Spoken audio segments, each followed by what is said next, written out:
കണ്ടാൽ സ്ത്രീകൾ ഏറ്റവും കൂടുതൽ നോക്കലെടുക്കുക അവിടുത്തെ കിച്ചണാണ് അല്ലേ. കിച്ചൺ എല്ലാവരുടെയും ഒരു ഇമോഷണൽ ലോക്കാണ്. കാരണം ജീവിതത്തിൽ അധിക ഭാഗങ്ങളും കിച്ചണിലാണ് എല്ലാവരും ഉപയോഗിക്കലല്ലേ. എൻ്റെ പേഴ്സണൽ അഭിപ്രായത്തിൽ നമ്മൾ വർക്ക് കഴിഞ്ഞാൽ പിന്നെ കിച്ചൺ ഓഫ് ആക്കിയിട്ടുണ്ട്. അത്യാവശ്യത്തിന് ഫുൾ ടൈം കിച്ചണിൽ നിന്നിട്ട് സമയം കഴിഞ്ഞിട്ട് ഏറ്റവും ബെറ്റർ ആവശ്യത്തിന് കിച്ചൺ വൃത്തിയായി വിശാലമായിട്ട് വെക്കുക, പറ്റുന്ന രീതിയിൽ നീറ്റായി വെക്കുക അല്ലേ.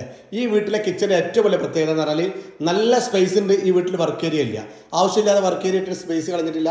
നല്ല ഫ്ലോർ ടൈൽ ഞാൻ നേരത്തെ പറഞ്ഞ പോലെ തന്നെ ഇവിടെ ഐലൻഡ് കിച്ചനെ പോലെ ചെയ്തിട്ടുണ്ട്. ഇവിടെ ഇരുന്ന് ഭക്ഷണം കഴിക്കാൻ പറ്റും.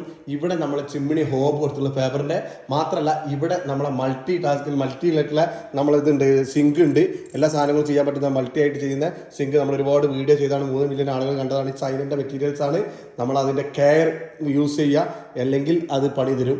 എന്തായാലും മനോഹരമായിട്ടുള്ള മറ്റൊരു എന്താ പറയുക ടൈലാണിത്. ഫോർ ഇതിന് വിരിച്ചിട്ടുള്ളത്, റാക്കിന് വിരിച്ചിട്ടുള്ളത് 45 ഡിഗ്രിയിൽ കട്ട് ചെയ്ത് വെച്ചിട്ടുള്ള ഇറ്റാലിയൻ മാർബിൾ ഡിസൈനുള്ള നിങ്ങൾ എവിടെ കാണാത്തൊരു ഡിസൈൻ ഉണ്ടാവും. സാധാരണ കൗണ്ടർ ടോപ്പിൽ വെറൈറ്റി ആയിട്ട് എന്തെങ്കിലും ഉണ്ടോ എന്ന് ആളുകൾ എന്നോട് ചോദിക്കും. ഇതാ വെറൈറ്റി. ഈ വെറൈറ്റി ആയിട്ടുള്ള അസർവയുടെ ഈ ഡിസൈൻ നിങ്ങളെ വീട്ടിലെ കൗണ്ടർ ടോപ്പിന് വിരിക്കുകയാണെങ്കിൽ ഇറ്റാലിയൻ മാർബിൾ കട്ട് ചെയ്ത് വെച്ചതാണോ എന്ന് ചോദിക്കാത്തവർ നിങ്ങളെ വീട്ടിലുണ്ടാവില്ല. കണ്ടാവും. ഒരിക്കലും സാധാരണ കണ്ടു വന്ന കളർ വൈറ്റും ബ്ലാക്കിൽ നിന്ന് മാറ്റി വെറൈറ്റി ആയിട്ടുള്ള സത്വാരിയ ഡിസൈൻ ചെയ്തിട്ടുള്ള ഒരു അടിപൊളി കിച്ചനാണ്. വോളിൽ മൊത്തം സത്വാരിയ ഡിസൈനാണ് കൊടുത്തിട്ടുള്ളത്. ഗ്ലാസ് ഡോർ കൊടുത്തിട്ട് സ്റ്റോറേജ് ഏരിയ കൊടുത്തിട്ടുള്ള കിഡിലോസ്കി കിച്ചൺ നിങ്ങൾക്ക് ഇഷ്ടമായോ?